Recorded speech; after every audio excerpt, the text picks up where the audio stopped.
Raising a child with Down syndrome is a great honor. I know and feel that we have a holy task, and I'm really proud to be carrying it out. The effort doesn't go to waste. This is a very special soul. But our energy is limited.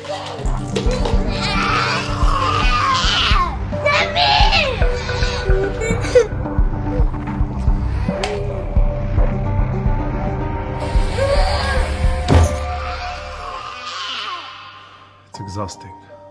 Not just on our part. The other children are affected too. In fact, the whole family pays the price.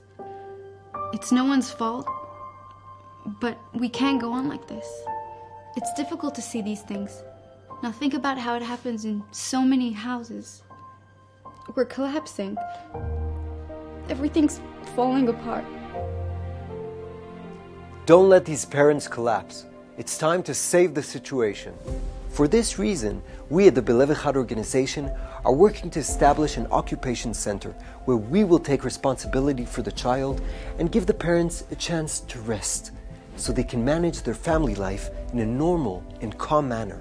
In these centers, there will be a big play area, devoted staff, and all the facilities that are needed for children with chronic illness. Furthermore, the centers will be opened on the most challenging times, Fridays, Shabbats, and Chagim, all over Israel. Help us raise the money and build these centers and bring the order back into these families' lives. This project will save us. With Moshe, every smile and every accomplishment is a whole world. He really deserves this. The B'Lev Echad organization works all over Israel the whole year round with tens of different projects. These occupation centers are the next big and right thing. This is the way to bring back the order and relaxation that these families are in such desperate need of. Please help the B'Lev Echad organization to help us.